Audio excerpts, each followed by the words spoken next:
habitar en tu presencia, menguar para que crezcas tú y cada día seré más como tú. Quebranta mi corazón, quebranta mi vida, te entrego mi voluntad a ti. Todo lo que soy, Señor, todo cuanto tengo es tuyo. Yo quiero menguar para que crezcas tú.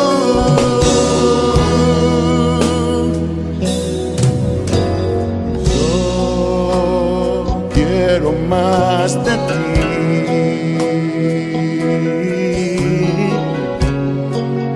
y habitar en tu presencia, menguar para que crezcas tú y cada día seré más como tú. Quebranta mi corazón, quebranta mi vida, te entrego mi voluntad a ti. Todo lo que soy, Señor, todo cuanto tengo es tuyo. Yo quiero menguar para que crezcas tú. Quebranta mi corazón, Quebranta mi vida, transfórmame tengo mi voz a ti, Señor, a ti. solo a ti. Todo lo que soy, Señor, Todo cuanto tengo es tuyo. Yo quiero menguar para que crezcas tú. Yo quiero menguar para que crezcas tú. Yo quiero menguar para que crezcas tú, Jesús.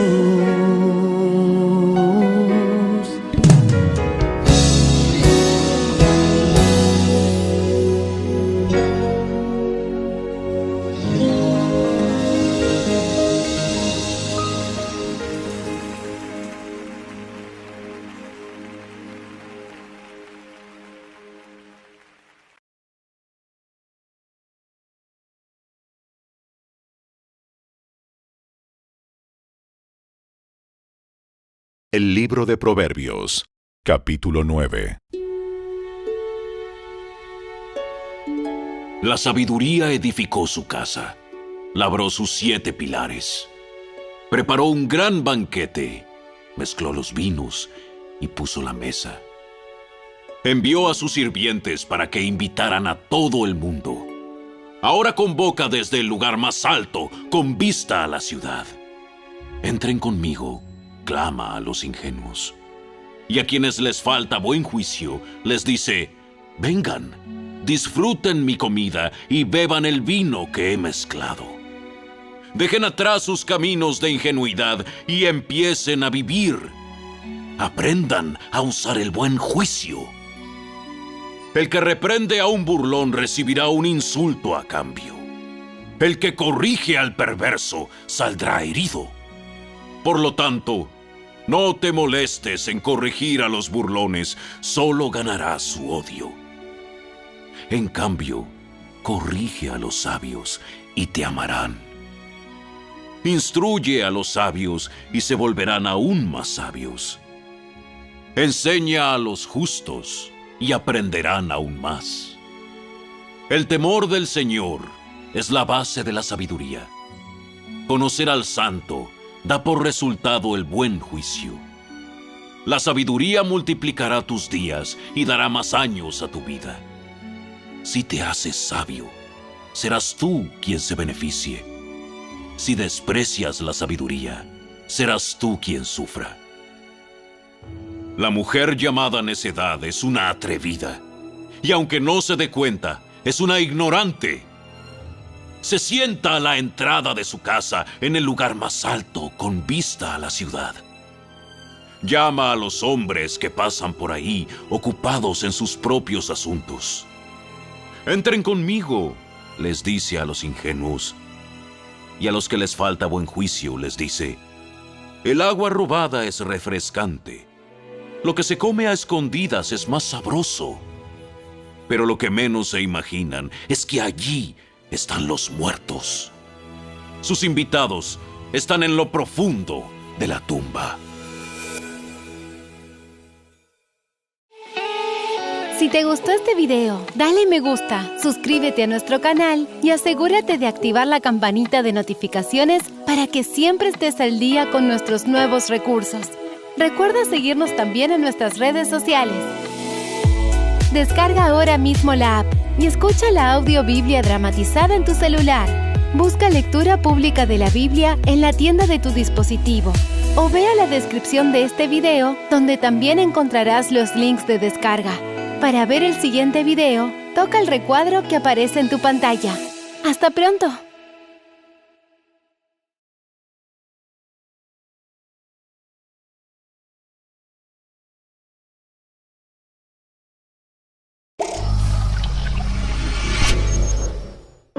Biblia explicada. Un recorrido diario por las Sagradas Escrituras. Hoy, en nuestro recorrido explicativo por el texto bíblico, hemos llegado al final de la primera sección del libro de Proverbios, que comprende los capítulos del 1 hasta el 9. ¿Qué hemos venido hablando en los primeros 8 capítulos? Consejos de un padre a un hijo para que no cometa errores de los cuales puede arrepentirse y que le pueden causar mucho dolor en su vida juvenil o en su etapa ya de adultez. Consejos que son importantes para nosotros, repetitivos, confirmatorios y de gran relevancia para cualquier persona, hombre, mujer, joven, adulto o anciano, rico o pobre.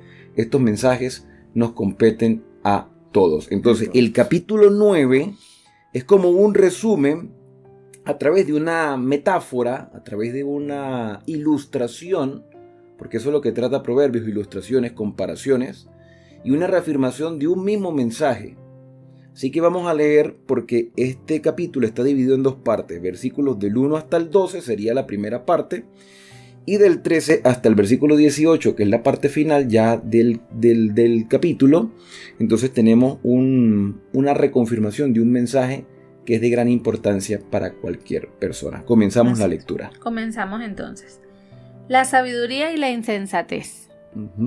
La sabiduría edificó su casa, labró sus 7 columnas, mató sus víctimas, mezcló su vino y puso su mesa.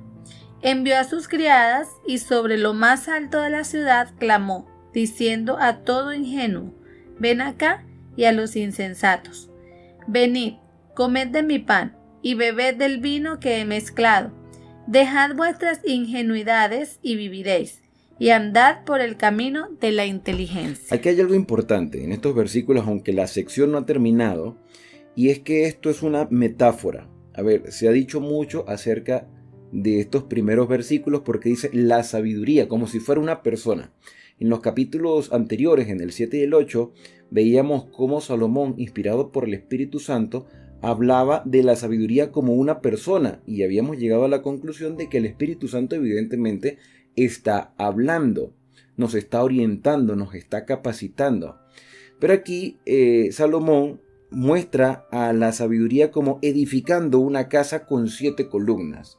Desde el punto de vista espiritual o una interpretación que nos lleve a entender quizá algunas visiones proféticas, podemos decir, el número 7 es relevante y la columna habla de solidez. El número 7 es el número de Dios, porque Dios creó el mundo en 6 días, el séptimo descansó, y el número 7 es repetitivo dentro del mensaje profético. Sí, se pudiera dar una aplicación muy interesante para nuestro crecimiento espiritual, pero no hay nada dentro del texto que diga que realmente es así, sino que muestra una ilustración diciendo, mira, la sabiduría está en cualquier parte y está lista para ser recibida por cualquier persona.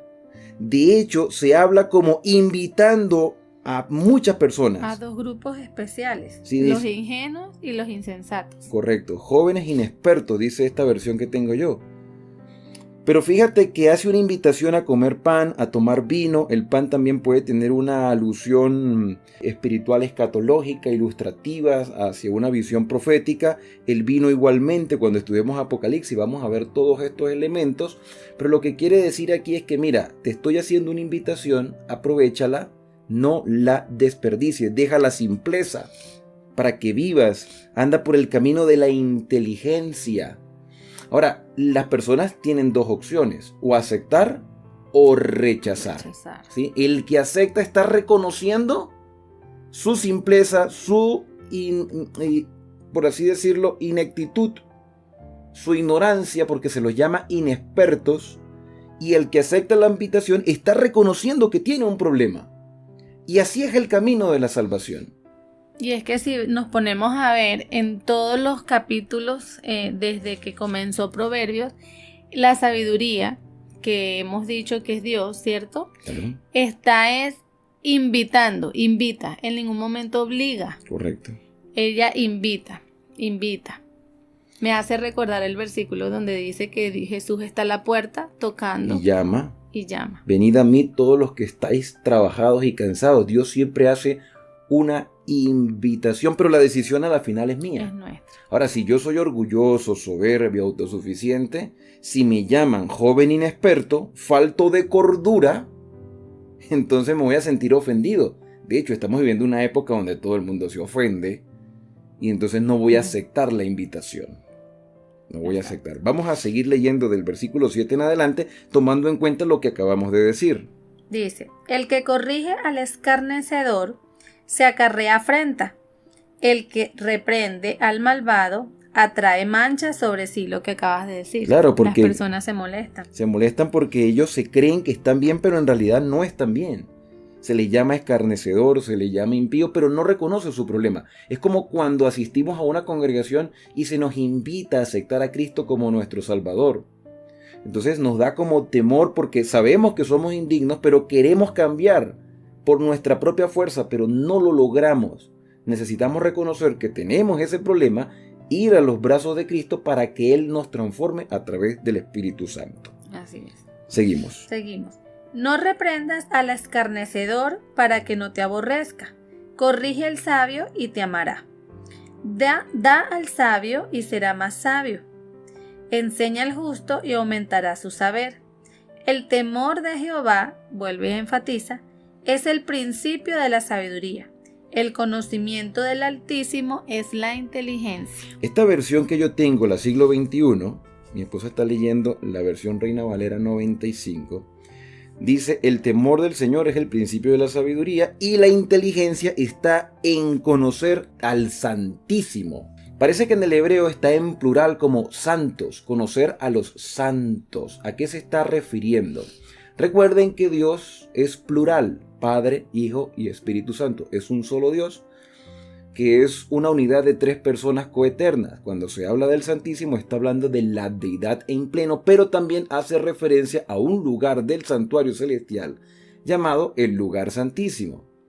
Y Dios nos invita a acercarnos confiadamente al trono de su gracia. Podemos acercarnos, podemos conocerlo. ¿Cómo conocemos a Dios? A través de la creación, que sería una revelación general, y a través de la revelación escrita, que es su palabra.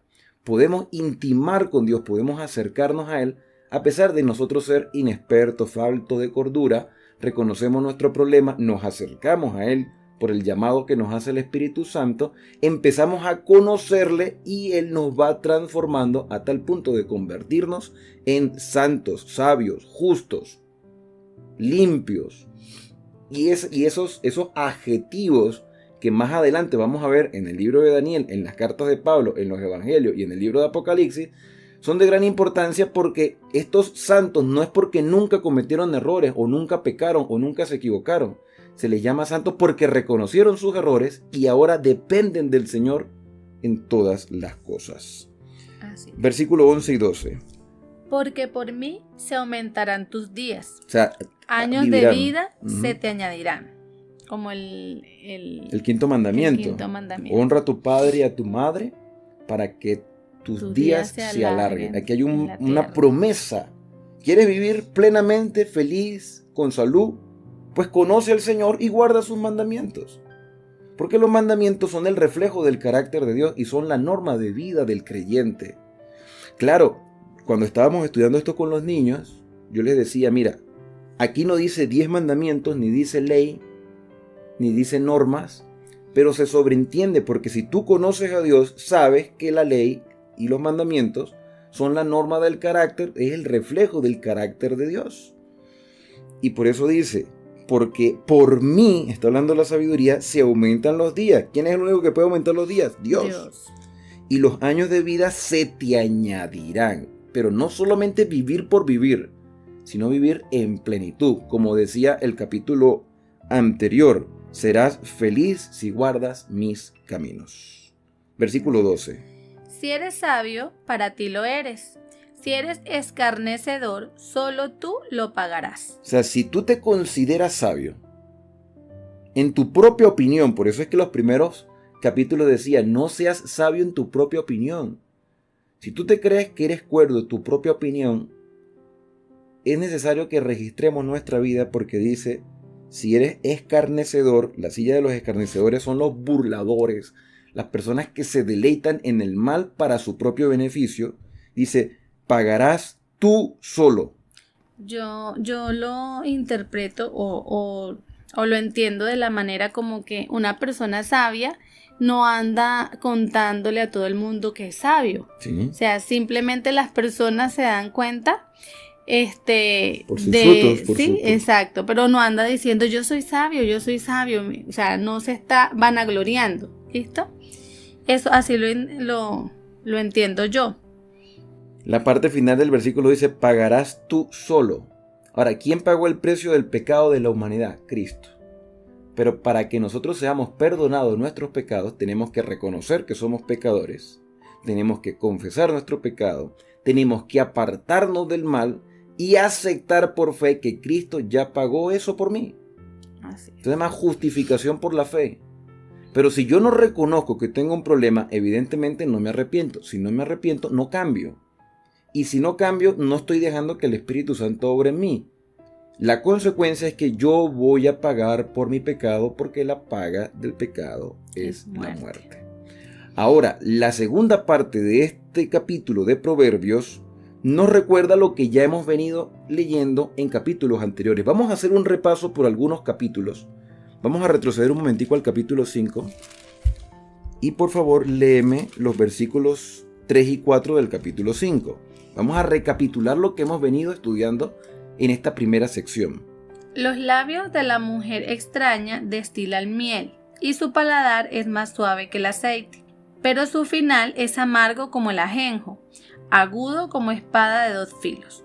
Sus pies descienden a la muerte, sus pasos se dirigen al Seol. La mujer extraña, o sea, la relación ilícita con alguien con quien no debe tener relaciones sexuales.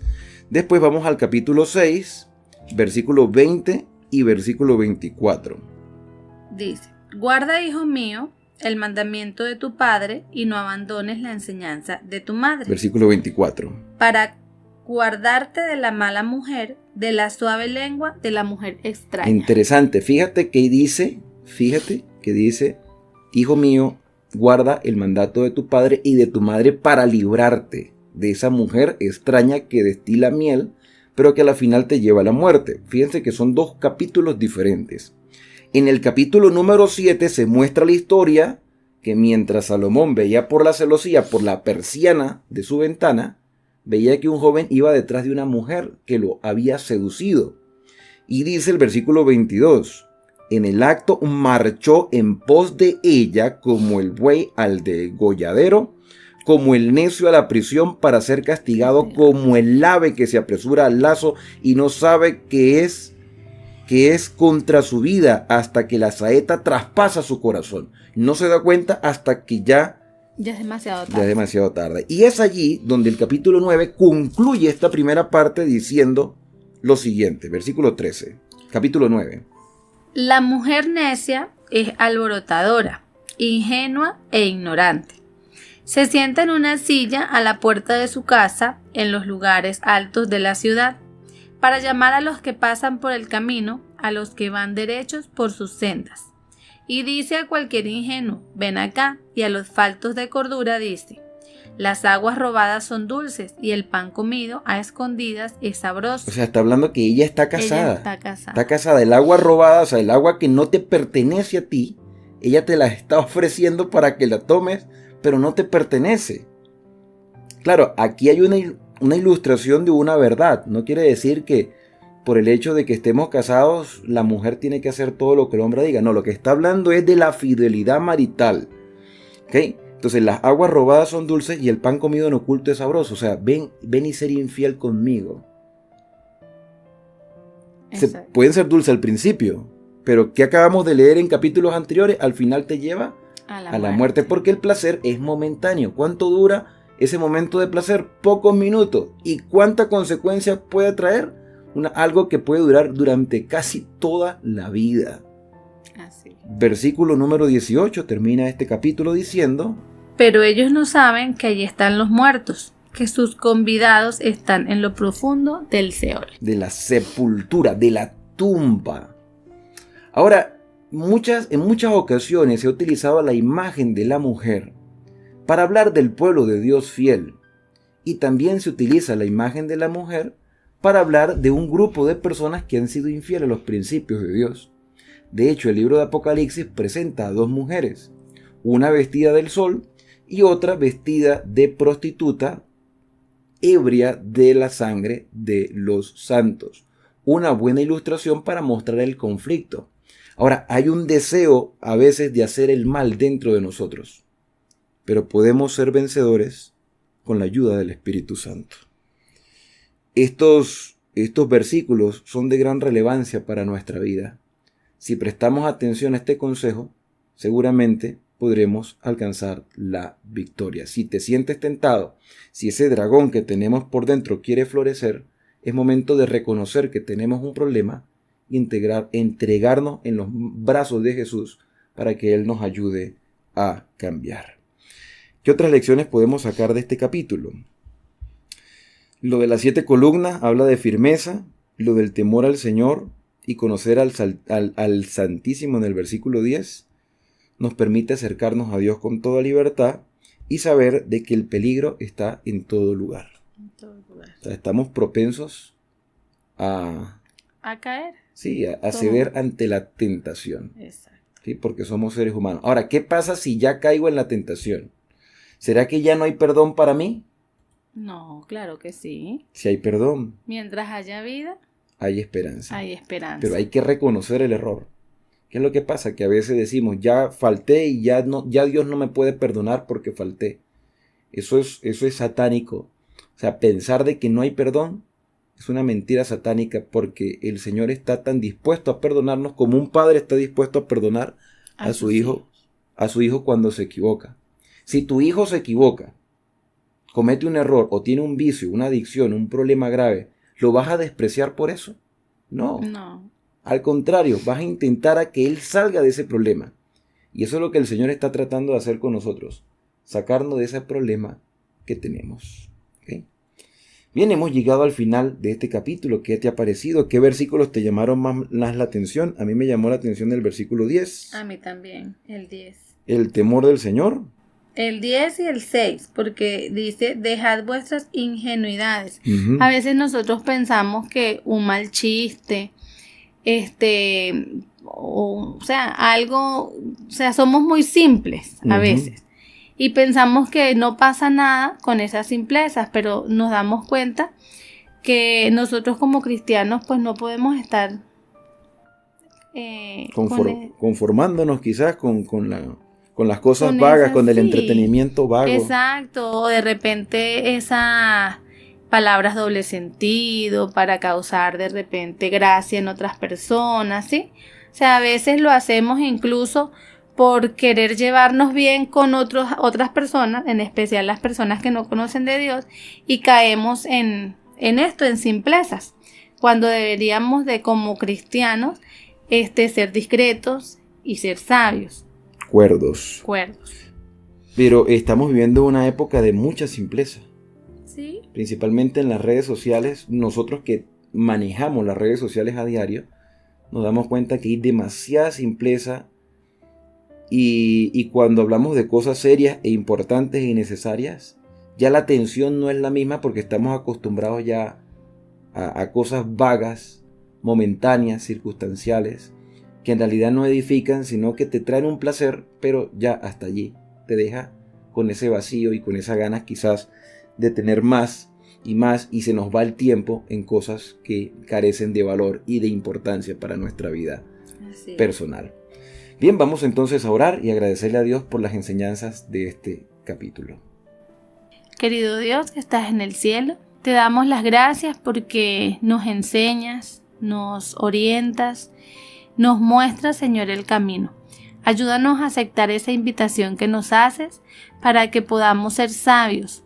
Sabemos que nuestras propias fuerzas, Señor, con nuestras propias fuerzas no podemos. Necesitamos de tu Santo Espíritu que toque nuestros corazones, que nos ayude a reflexionar, que nos lleve, Señor, al arrepentimiento cada día, a conocerte a ti. Te queremos pedir, Señor, por cada una de las personas que están escuchando este video, este programa, que tú puedas, Señor, colocar en sus mentes y en sus corazones el deseo de escudriñar, de estudiar, de buscar, de conocerte, Señor, y que la sabiduría, Señor, que tú impartes pueda estar en cada uno de nosotros. En Jesús, amén. Amén. Que Dios te guíe a lo largo de todo este día. No olviden suscribirse, activar las notificaciones y compartir este mensaje con otras personas.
El libro de Salmos es una colección de 150 poemas hebreos antiguos, canciones y oraciones provenientes de todos los periodos de la historia de Israel.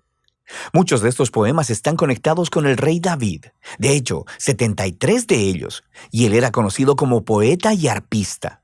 Pero hay muchos autores diferentes detrás de estos poemas. Tenemos los poemas de Asaf o los de los hijos de Coré. Y algunos proceden de otros líderes de alabanza en el templo. Incluso Salomón y Moisés tienen sus propios poemas, y casi un tercio de ellos son anónimos. Ahora, muchos de estos poemas fueron utilizados por los coros que cantaban en el templo de Israel, pero el libro de Salmos en realidad no es un himnario. En algún punto del periodo, después del exilio de Israel en Babilonia, estos poemas antiguos fueron reunidos y acomodados intencionalmente en el libro de Salmos que ahora tenemos. Y este tiene un diseño y un mensaje bastante único, el cual no notarás a menos que lo leas de principio a fin. Ahora, para ver cómo está diseñado el libro de Salmos, lo más útil es, de hecho, empezar por el final. El libro concluye con 5 poemas de adoración al Dios de Israel, y cada uno comienza y termina con la palabra aleluya, que es una orden en hebreo para decirle a un grupo de personas que adoren a Yah, la versión corta del nombre divino Yahweh. Ese es un arreglo de 5 partes realmente bonito, y parece que alguien nos está dando aquí una conclusión para el libro. Así que nos invita a hacer la pregunta, ¿tiene el libro otras señales de diseño intencional? Si prestas atención a los títulos de los poemas, notarás que en 5 lugares los traductores de tu Biblia pusieron los títulos Libro 1, Libro 2, Libro 3, 4 y 5 en varios puntos. Y estos dividen el libro de Salmos en 5 grandes secciones. La razón para esto es que los últimos poemas en cada una de estas secciones tienen un final muy similar que luce como una adición editorial. Se lee algo como, bendito sea el Señor, el Dios de Israel, por los siglos de los siglos. Amén y amén. Así que el libro tiene una conclusión y una organización interna en 5 partes principales. Así que lo natural es ir al principio a buscar una introducción. ¿Y qué encontramos? Los Salmos 1 y 2 se separan del libro 1 porque la mayoría de los poemas en el libro 1 están conectados a David, excepto los Salmos 1 y 2 que son anónimos.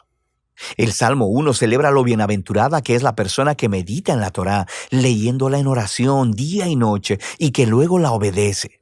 Ahora, la palabra Torá significa simplemente enseñanza, y de manera más específica se llegó a referir a los 5 libros de Moisés que inician el Antiguo Testamento. Y aquí parece ser que la palabra se utiliza con ambos significados en mente, lo que explica por qué tiene 5 partes. El libro de los Salmos se ofrece como una nueva Torá que enseñará al pueblo de Dios la práctica de la oración durante toda su vida, al mismo tiempo que procuran obedecer los mandamientos de Dios entregados en la primera Torá.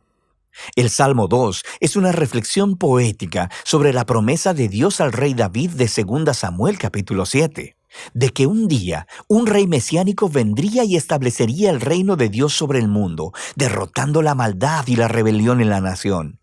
El Salmo 2 concluye diciendo que todos aquellos que se refugian en el rey mesiánico serán bienaventurados, precisamente la palabra que se utiliza para iniciar el Salmo 1. Y así, estos 2 poemas juntos nos dicen que el libro de Salmos está diseñado para ser el libro de oración del pueblo de Dios según ellos procuran ser fieles a los mandamientos de la Torá, mientras anhelan y esperan el venidero reino mesiánico. Ahora, con estos 2 temas presentados, podemos empezar a ver cómo los libros más pequeños también han sido diseñados alrededor de estas 2 ideas. Por ejemplo, el libro 1 tiene justo en el centro una colección de poemas, los Salmos del 15 al 24, que inician y concluyen con un llamado a ser fieles al pacto. Y luego, en los Salmos del 16 al 18, encontramos una representación de David como un modelo de esta clase de fidelidad.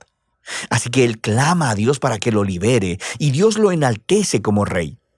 Ahora, en el grupo de poemas correspondientes, los Salmos del 20 al 23, el David del pasado se ha convertido en una imagen del futuro rey mesiánico, quien también clamará a Dios.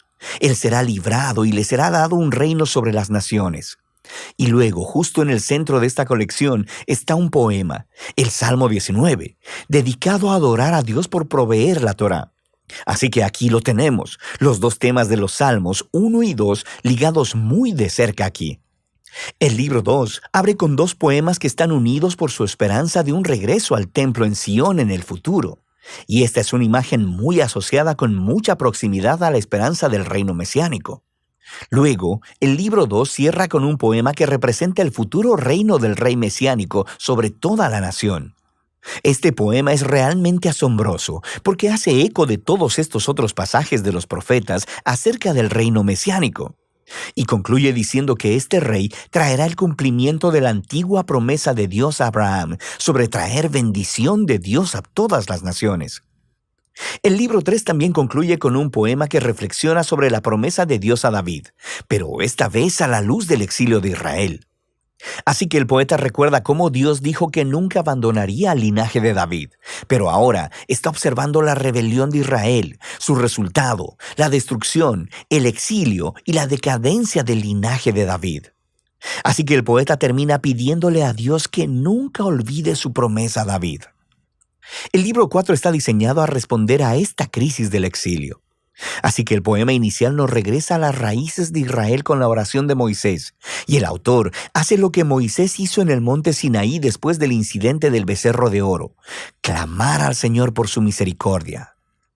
El centro del libro 4 está dominado por un grupo de poemas que anuncian que el Señor, el Dios de Israel, gobierna como el verdadero Rey del mundo, y que toda la creación, los árboles, las montañas y los ríos son convocados para celebrar ese día futuro en el que Dios traerá su justicia y su reino sobre todo el mundo. Son convocados para celebrar ese día futuro en el que Dios traerá su justicia y su reino sobre todo el mundo. El libro 5 abre con una serie de poemas que afirman que Dios escucha el clamor de su pueblo y que un día enviará a su futuro rey para derrotar la maldad y traer el reino de Dios. Este libro también contiene dos colecciones más grandes, una llamada Hallel y otra llamada Cánticos Graduales. Cada una de estas colecciones concluye con un poema sobre el futuro reino mesiánico. Y estas dos colecciones, al unísono, sostienen la esperanza de una acción futura, similar al Éxodo, en el que Dios redimirá a su pueblo. Y luego, justo en medio de ellos, está el Salmo 119, el poema más largo del libro. Es un poema alfabético. Cada línea comienza con una nueva letra del alfabeto hebreo y explora el maravilloso regalo de la Torá como la palabra de Dios para su pueblo. Así que aquí lo tenemos. Los temas del Salmo 1 y 2, Torá y Mesías, combinados juntos en el libro 5, lo que nos lleva de vuelta a esa conclusión de los 5 poemas. En el poema central, el Salmo 148, toda la creación es convocada para adorar al Dios de Israel, porque, citando textualmente, Él ha exaltado un cuerno para su pueblo. El cuerno es una metáfora de un cuerno de toro levantado en señal de victoria. Y esta imagen hace eco de la misma imagen usada en el cántico de Ana en Samuel capítulo 1, pero también al Salmo 132. El cuerno es un símbolo del futuro rey mesiánico y de su victoria sobre el mal, y es una conclusión apropiada para este asombroso libro. Ahora, aquí hay otra cosa que probablemente pasarás de largo si no lees el libro en orden. Hay muchas clases de poemas diferentes en el libro de Salmos, pero todos básicamente caen en dos grandes categorías: poemas de lamento o de alabanza. Los poemas de lamento expresan dolor, confusión y enojo acerca de lo horrible que es el mundo y lo horrible que son las cosas que le están sucediendo al poeta. Así que estos poemas llaman la atención a lo que está mal en el mundo y le piden a Dios que haga algo al respecto. Hay muchos de estos en el libro, lo que nos dice algo importante, que el lamento es una respuesta apropiada a la maldad que vemos en nuestro mundo. Pero lo que notarás es que los poemas de lamento predominan en la primera parte del libro, en los libros del 1 al 3, pero pon atención, porque en ocasiones también encontrarás salmos de alabanza. Los poemas de alabanza son poemas de gozo y celebración y llaman la atención a lo que es bueno en el mundo y recuentan las historias de lo que Dios ha hecho en nuestras vidas y agradeciéndole por ello.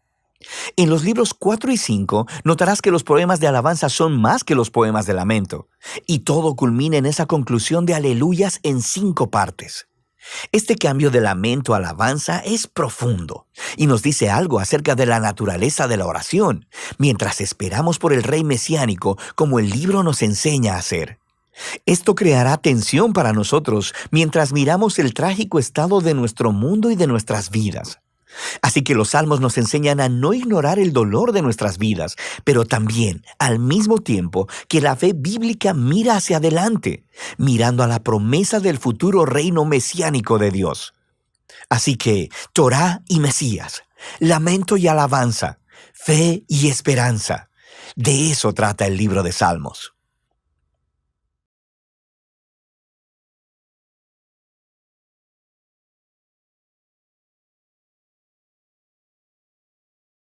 El libro de Salmos, capítulo 98. Canten al Señor una nueva canción, porque ha hecho obras maravillosas. Su mano derecha obtuvo una poderosa victoria. Su santo brazo ha mostrado su poder salvador. El Señor anunció su victoria y reveló su justicia a toda nación. Recordó su promesa de amar y de ser fiel a Israel. Los extremos de la tierra han visto la victoria de nuestro Dios.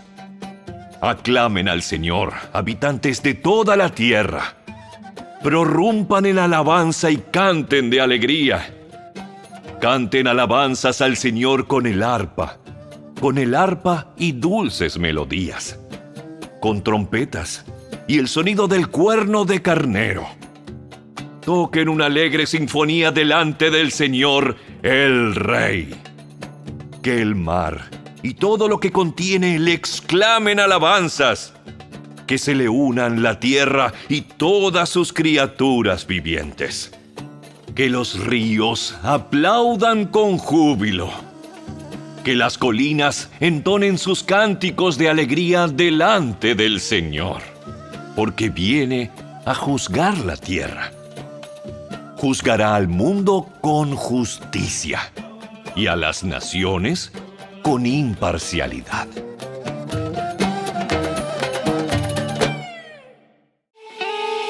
Si te gustó este video, dale me gusta, suscríbete a nuestro canal y asegúrate de activar la campanita de notificaciones para que siempre estés al día con nuestros nuevos recursos. Recuerda seguirnos también en nuestras redes sociales. Descarga ahora mismo la app y escucha la audiobiblia dramatizada en tu celular. Busca lectura pública de la Biblia en la tienda de tu dispositivo o vea la descripción de este video donde también encontrarás los links de descarga. Para ver el siguiente video, toca el recuadro que aparece en tu pantalla. ¡Hasta pronto!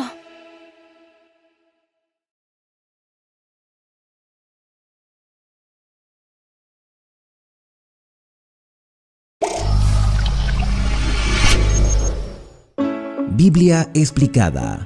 Un recorrido diario por las Sagradas Escrituras.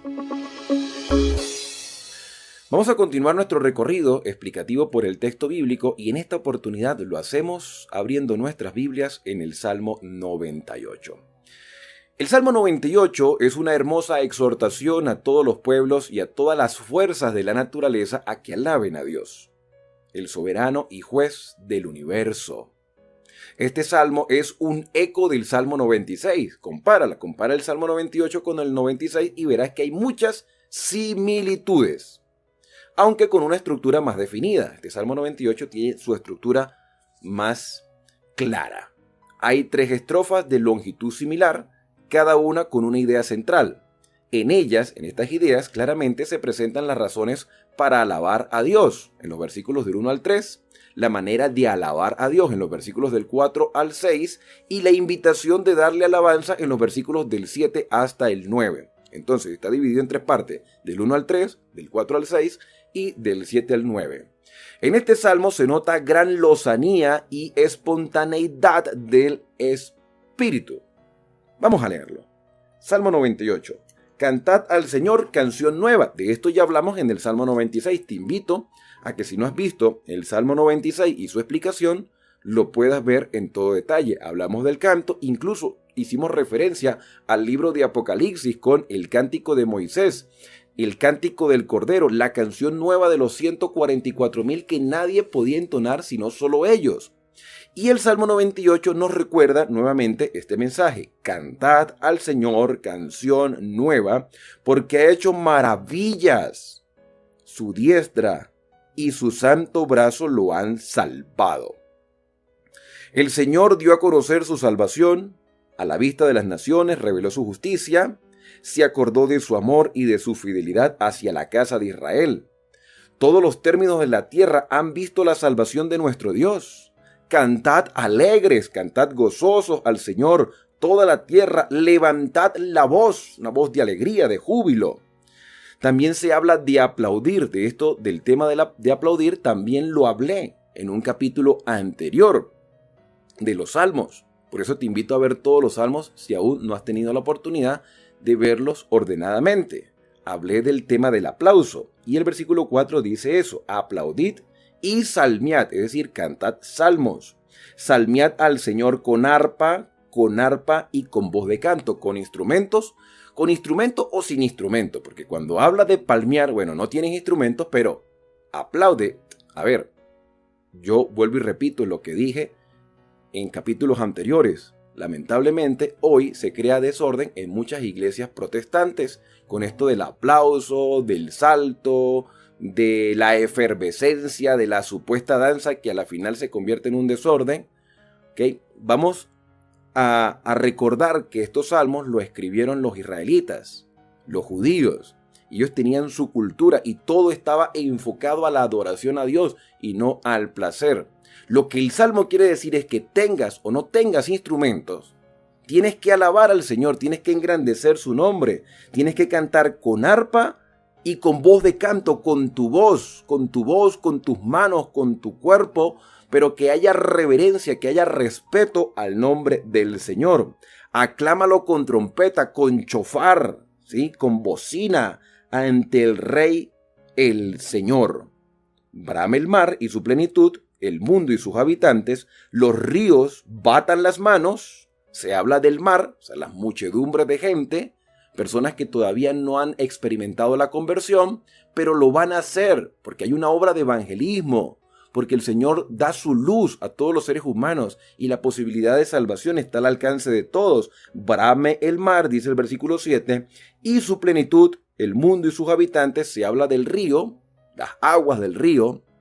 El río tiene muchos símbolos en la escritura, pero uno de esos son las enseñanzas, las creencias, las ideologías. Todo se debe subyugar al Señor. Los ríos braman, batan las manos. Los montes todos regocíjense. Los montes hablan de las autoridades. Entonces, la salvación al alcance de todos, con el símbolo del mar. Todas las corrientes de pensamiento deben postrarse ante el Señor. Es decir, las personas con sus ideologías deben humillarse ante el Señor y muchos de ellos, evidentemente, tendrán que cambiar su pensamiento porque hay una transformación. Se habla de los montes, de las autoridades, los montes todos se regocijen ante el Señor porque viene a juzgar la tierra. ¿Por qué tiene que haber un cambio en nuestra vida? ¿Por qué el ser humano debe conocer la voluntad del Señor? ¿Por qué la salvación está al alcance de todos? Porque Dios es misericordioso, pero también es juicio. Y Él va a aplicar la justicia. Y para que la justicia se aplique, todos deben conocer la verdad presente. Todos deben conocer la voluntad del Señor y tomar una decisión. Si vas a querer cambiar o no vas a querer cambiar. Si no quieres cambiar, pues el resultado es este. Y hay una advertencia.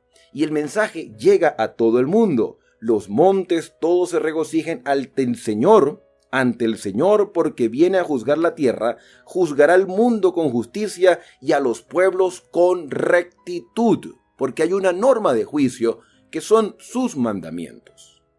Aquí termina el Salmo, pero hay un detalle en el versículo número 1 que quizás tú en lectura superficial no lo captas, pero aquí hay algo importante porque en el pensamiento judío, este salmo habla del reinado del Mesías. El Mesías, el pueblo judío todavía espera al Mesías. Pero el Mesías ya vino, que es Cristo Jesús. Los cristianos por lo menos, eso es lo que creemos y esa es nuestra convicción, esa es nuestra esperanza, de que Jesús es el Mesías, de que Él murió, pagó el precio del pecado de toda la humanidad, por eso la salvación está al alcance de todos los seres humanos. Pero además de eso, el Mesías resucita ha resucitado, ascendió a los cielos a la presencia del Padre, y ahora lo estamos esperando en su retorno, en su regreso. Ya no como una ofrenda de sacrificio, ya no como un cordero, sino como el Rey que reina, como el Rey soberano de todo el universo. Y Él merece toda la alabanza, toda la adoración, y todo el mundo debe conocer su voluntad. Pero fíjate el detalle del versículo 1, que quizás no se capta en una lectura superficial. Dice, cantad al Señor canción nueva. Esto evidentemente nos lleva al libro de Apocalipsis. El cántico nuevo de los 144,000 que siguen al Cordero donde quiera que va. Porque ha hecho maravillas. El Señor ha hecho maravillas. Hablando del Padre Celestial. Su diestra y su santo brazo lo ha salvado. Lo ha salvado. Es como que Él se salvó a sí mismo. Dios se salvó a sí mismo. ¿Dios se salvó de qué? ¿De qué se salvó Dios? O sea, su brazo lo ha salvado. No dice nos ha salvado. Vamos a ver cómo lo dice la versión Reina Valera 1960. Versículo número 1. Cantad al Señor, a Jehová, dice Jehová, cántico nuevo, porque ha hecho maravillas, su diestra lo ha salvado. Y su brazo, Jehová ha hecho notoria su salvación. Lo ha salvado. A ver, aquí hay dos personas. Evidentemente, está hablando del Padre y el Hijo. El Hijo se humanizó. Jesucristo dependió totalmente del Padre. Y el brazo del Padre lo sostuvo, como nos sostiene a nosotros. Y Cristo pagó el precio de nuestro pecado, pero Cristo tenía una dependencia total del Padre.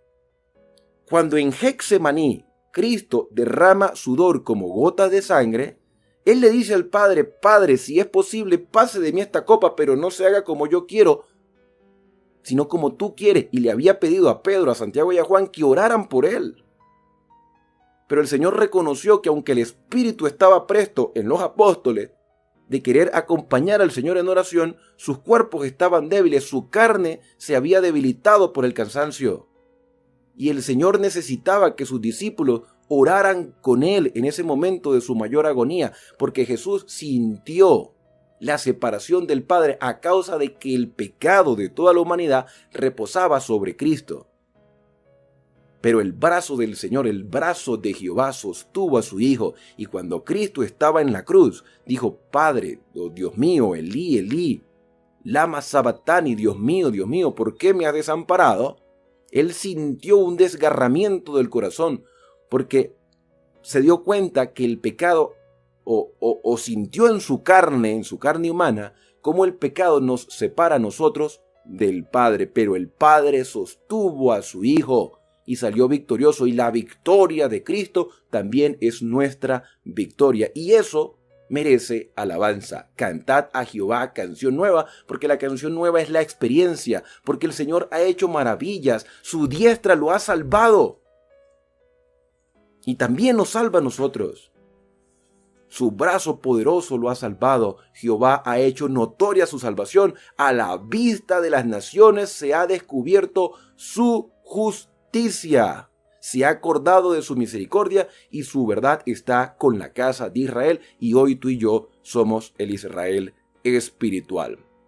Un Israel que debe ser una luz al mundo.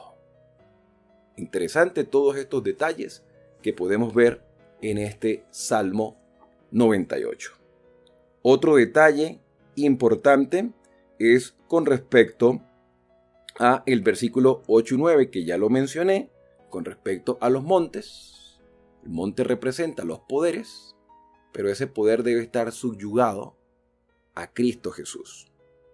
En el libro de Daniel, en el capítulo número 2, Nabucodonosor, rey de Babilonia, tiene un sueño que se le había olvidado. Pero Dios, a través de su profeta Daniel, le recordó el sueño a Nabucodonosor, que era una grande estatua que estaba compuesta de varios elementos metálicos: oro, plata, bronce, hierro y hierro mezclado con barro. Pero una piedra que vino de algún lugar, esa piedra golpeó, esa roca golpeó los pies de la estatua y toda la estatua desapareció. Y de esa piedra, de esa roca, se formó una grande montaña. Y Daniel le dijo a Nabucodonosor que todos esos elementos metálicos representaban reinos sucesivos después de Babilonia. Babilonia es la cabeza de oro, el pecho y los brazos de plata sería un reino sucesivo. Ahora nosotros por la historia sabemos que eran los medos y los persas, y así sucesivamente hasta que el reino de Dios se estableciese por toda la eternidad. Aquí se muestra el gobierno universal y eterno de Dios en este Salmo 98. Los montes representan poderes y el gran monte, la gran montaña que jamás será conmovida, todos los demás montes serán conmovidos, pero las montañas, la única montaña que no será conmovida representa al reino de Dios. Se habla del monte Sión, se habla de la nueva Jerusalén que ha de descender del cielo, y esta tierra será la sede del gobierno universal de Dios por toda la eternidad. Este salmo nos permite fortalecer más nuestra fe, nos llena de esperanza, y tenemos una grande responsabilidad de contar al mundo las maravillas del Señor. Recuerda comparar el Salmo 98 con el 96 para ver las similitudes. Y esto es un salmo de énfasis, enfatizando que Dios reina sobre toda la tierra y es digno de suprema alabanza. Hemos llegado al final de nuestra edición número 576. La invitación es para que puedas acompañarme y acompañarnos a los que estamos en la transmisión en directo todos los días a las 4 de la mañana para continuar este recorrido hasta completar todo el libro de los Salmos y, si Dios nos lo permite, completar toda la Biblia. ¿Qué versículos te gustaron más de los que analizamos el día de hoy? No olvides dejar tus comentarios, suscribirte gratuitamente al canal. Si deseas hacerte miembro del canal, apoyarás este ministerio y además tendrás ciertos beneficios de un contenido especial solo para los miembros en cada uno de los niveles, ya sea discípulo, apóstol o evangelista. Nuestro mayor deseo en este canal es vivir de acuerdo a la voluntad del Señor, hacer lo que Él le agrada y dejarnos transformar por el Espíritu Santo. También estamos orando por ti todos los días, así que puedes hacer tu pedido de oración y vamos a interceder delante de Dios para que se haga su voluntad. Vamos a orar. Querido Padre, gracias Señor porque eres bueno para con nosotros, porque nos ayudas en nuestra debilidad y nos permites entender tu voluntad. Señor, solo tú reinas, tu brazo poderoso nos sostienes, nos ayudas y nos permites comprender tu plan de salvación. Gracias Señor porque eres bueno y juzgas con rectitud. Hay cosas que aún necesitamos cambiar en nuestra vida, pero solo lo vamos a lograr por la influencia transformadora de tu Espíritu Santo. Gracias Señor porque estamos seguros que guías nuestros pasos. Quiero pedirte por cada uno de los miembros y suscriptores de este canal o personas que se acercan con el deseo de conocer tu voluntad. Guíalos Señor, que ellos puedan vivir con la seguridad de que tú estás a su lado. Son agradecimientos que te hacemos en el santo y bendito nombre de Cristo Jesús. Amén. Bien, y ahora al despedirnos decimos a cada uno: Dios te bendiga y te guarde. Haga resplandecer Dios su rostro sobre ti y tenga de ti misericordia. Dios alce sobre ti su rostro y ponga en ti paz. La invitación es para el día de mañana, cuando regresaremos para juntos analizar el Salmo 99. Que Dios guíe tus pasos a lo largo de todo este día.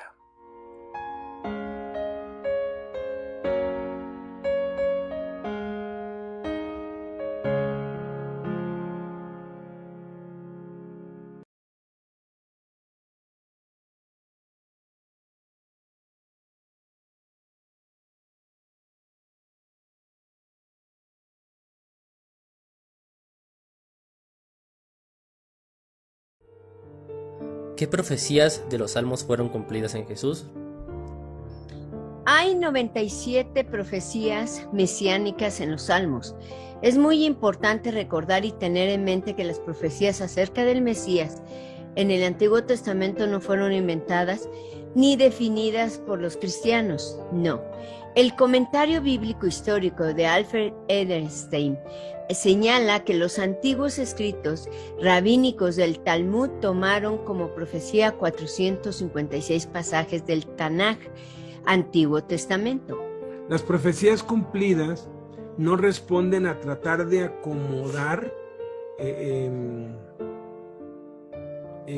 todos los acontecimientos, los sucesos de la vida de Jesús a lo ya escrito cientos y miles de años atrás en el Antiguo Testamento, sino que más de 400 años antes de que viniera Jesús, los judíos ya habían definido cada profecía acerca del Mesías.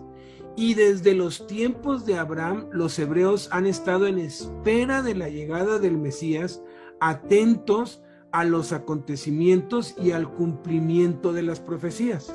Los Salmos son el libro que más profecía sobre el Mesías tiene, Jesús, después de Isaías, que es el principal.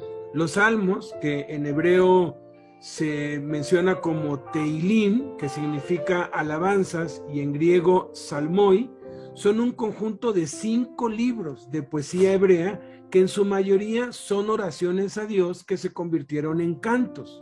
Los salmos aparecen en el idioma original hebreo, agrupados en 5 libros, colecciones separados por doxologías que aparecen al final de los Salmos 41, Salmos 72, Salmos 89 y Salmos 106 y el Salmo 150. El libro primero y segundo, que son del capítulo 1 al 72, son principalmente salmos del rey David, con excepción del 42, el 44 y el 49, que son salmos de los hijos de Coré, descendientes de uno de los sacerdotes levitas, liderando con Moisés en la peregrinación en el desierto. El libro tercero del 73 al 89 son salmos de Asaf, que fue reconocido músico desde la época de David y fue designado por los principales levitas como responsable de la música y adoración a Dios, junto con Jedutún y Emán, cuando el arca fue llevado de la casa de Obed-Edom, la ciudad de Jerusalén, en 1 de Crónicas 15, 16, 19. El libro cuarto, que es del capítulo 90 al capítulo 106, son en su mayoría anónimos, siendo, fíjense, el Salmo 90 es un salmo de Moisés. Yo apenas hace poco supe que este es un salmo de Moisés. Y el 101 y el 103 son salmos de David. Los otros, pues no se sabe a ciencia cierta quién los hizo, pero están escritos ahí porque son inspirados por Dios. El libro quinto, del 107 al 150, son en su mayoría de David. No se sabe con seguridad, nadie lo sabe, cuándo se recopiló todo el libro de los Salmos tal y como lo tenemos hoy en día. Pero los acontecimientos que se mencionan en el Salmo 137 indican que ese proceso no se completó sino hasta después del exilio de los judíos en Babilonia, como dice el Salmo 137, 1 y 3, junto a los ríos de Babilonia, allí nos sentábamos y aún llorábamos acordándonos de Sión, allí nos habían llevado cautivos. Veamos a continuación las primeras 66 profecías mesiánicas cumplidas en Jesús en los libros primero y segundo de los Salmos. Ojalá y se puedan dar el tiempo para irle poniendo pausa, pues, luego, ¿no? E ir leyendo cada cita. Aquí nada más estamos compartiendo de manera muy breve lo que cada profecía es, dónde se profetizó y dónde se cumplió. 97 profecías en los Salmos cumplidas en Jesús. Veamos las primeras 46 profecías en el libro 1 de los Salmos, del Salmo 1 al 41. Reyes y gobernantes se unirían contra el Mesías. se profetizó en el Salmo 2 del 1 al 3 y tuvo su cumplimiento en Hechos 4 del 25 al 28. Sería el ungido de Dios, el Mesías, el Cristo, profetizado en el Salmo 2:2, cumplido en Hechos 2:36. El Mesías sería el Rey de Israel, profetizado en el 2:6 y cumplido en Mateo 2:2. Sería el Hijo de Dios, tal como lo profetizó David en el Salmo 2:7 y 12, y se cumplió en Juan 20:31. Los niños alabarían al Mesías, tal y como se profetizó en el 8:2 y se cumplió en el 21:16. El Mesías sería coronado de gloria y honra, profetizado en el Salmo 8, del 5 al 6, cumplido en Lucas 24, 50 al 52. Dios pondría todo debajo de los pies del Mesías, profetizado en el mismo Salmo 8, 5 y 6, cumplido en 1 Corintios 15, 27. El alma del Mesías no sería dejada en el Seol, en el Hades, profetizado en Salmo 16, 10, cumplido en Hechos 2:31. El cuerpo del Mesías no vería corrupción, profetizado también en el 16:10, cumplido en Hechos 2:31. El Mesías resucitaría de los muertos, profetizado en el 16 del 9 al 11, cumplido en Juan 20:9. Sería abandonado por Dios, Salmo 22:1, cumplido en 2 de Corintios 5:21. Clamaría: Dios mío, ¿por qué me has desamparado? La tierra se oscurecería en la aflicción del Mesías. Sería escarnecido, injuriado. Menearían la cabeza en su aflicción. La gente estaría esperando que Dios librara al Mesías en su aflicción. El Mesías estaría confiado desde el vientre de su madre. Moriría en medio de gran aflicción. Su corazón se derretiría en medio de sus entrañas. Tendría sed en su aflicción. Sería cercado por malignos. Sus manos y sus pies serían horadados. Sería observado por todos en su aflicción. Su ropa sería repartida y echarían suertes sobre ella. Se encomendaría a Dios en su aflicción. Vencería al diablo y sus demonios. El Mesías anunciaría su resurrección a sus hermanos. Sería gobernador de las naciones. Consumaría la justicia a todas las generaciones. Sería nuestro pastor. Estaría en el monte de Dios, en su lugar santo. Se levantarían testigos falsos contra él. Dios lo levantaría de los muertos. El Mesías encomendaría su espíritu en la mano de Dios. Sus amigos huirían de él. Conspirarían para matarlo. Confiaría en Dios. No sería quebrado hueso suyo. Se levantarían testigos falsos en contra de él. Sería aborrecido sin causa. Sus amigos y compañeros se mantendrían lejos de él. Muchos verían al Mesías resucitado. Haría la perfecta voluntad de Dios. Anunciaría la justicia de Dios.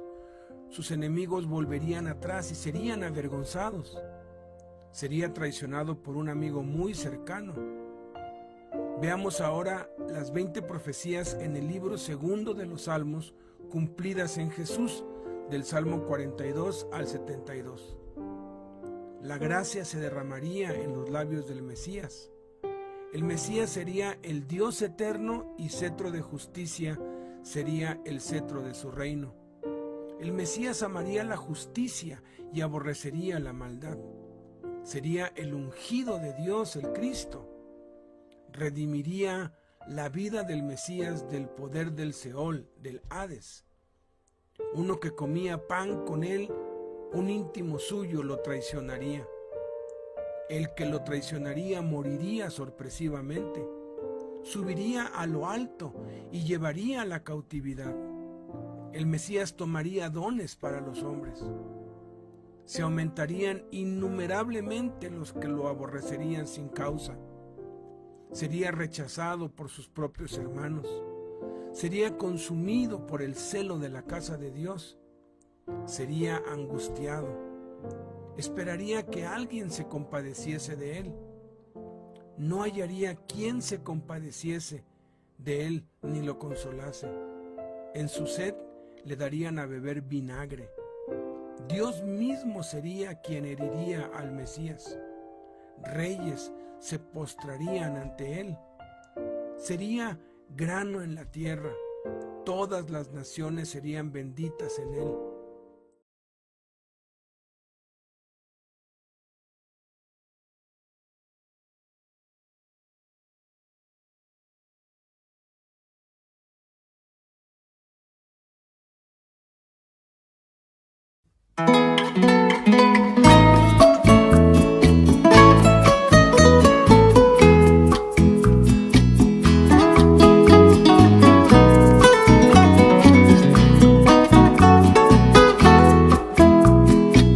Siento una angustia en mi corazón, una tristeza que no es normal. Siento tan lejos tu amor, Señor. Dime a dónde estás, dime a dónde estás. ¿A qué hora, Señor, yo te puedo hallar? Reconozco, Señor, pequé. Reconozco, Señor, fallé. La oscuridad me ha visto llorar, el silencio también me ha oído a mí. Escúchame, Señor, y perdóname, perdóname tal como soy. Vengo hasta ti con la esperanza y también la fe de que tu Señor me perdonarás, de que tu Señor me perdonarás.